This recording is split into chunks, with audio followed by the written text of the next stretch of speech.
Dan Pak Prabowo mengambil alih isu itu dan memerintahkan TNI Angkatan Laut untuk membongkar pagar itu menanda bahwa ada yang betul-betul tidak berjalan. Jadi hal yang sifatnya teknis yang bisa diselesaikan oleh Kementerian Teknis akhirnya harus diambil alih oleh Presiden Prabowo. Nah, sekali lagi kita mau lihat bagaimana pola penyelesaian kasus-kasus pertanahan, konflik agraria, perampasan lahan penduduk, dan itu semua akan membebani Presiden Prabowo yang berupaya untuk memperoleh dukungan internasional karena kebutuhan utang luar negeri. Jadi kelihatannya fokus Presiden akan terpecah. Keinginan Pak Prabowo untuk masuk di dalam pergaulan internasional untuk membuktikan bahwa Indonesia bisa menghidupkan sinyal perdamaian dunia, bisa ikut serta untuk memperkuat basis ekonomi selatan dengan mengaktif di BRICS.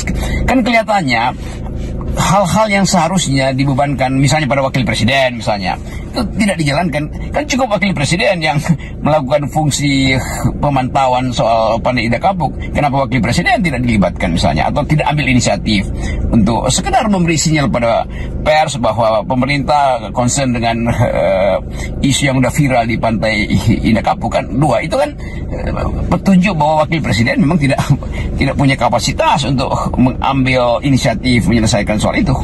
Dan Pak Prabowo mengambil alih isu itu dan memerintahkan TNI Angkatan Laut untuk membongkar pagar itu menanda bahwa ada yang betul-betul tidak berjalan. Jadi hal yang sifatnya teknis yang bisa diselesaikan oleh Kementerian Teknis akhirnya harus diambil alih oleh Presiden Prabowo.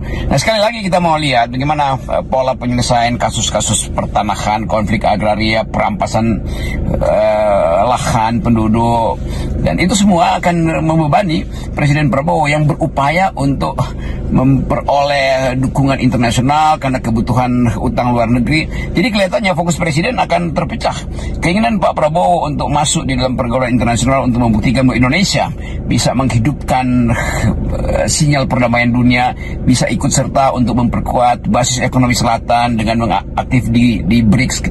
Kan kelihatannya hal-hal yang seharusnya dibebankan misalnya pada wakil presiden misalnya itu tidak dijalankan. Kan cukup wakil presiden yang melakukan fungsi pemantauan soal Pandai Indah Kapuk. Kenapa wakil presiden tidak dilibatkan misalnya, atau tidak ambil inisiatif untuk sekedar memberi sinyal pada pers bahwa pemerintah concern dengan isu yang udah viral di Pantai Indah Kapuk? Kan dua itu kan petunjuk bahwa wakil presiden memang tidak punya kapasitas untuk mengambil inisiatif menyelesaikan soal itu.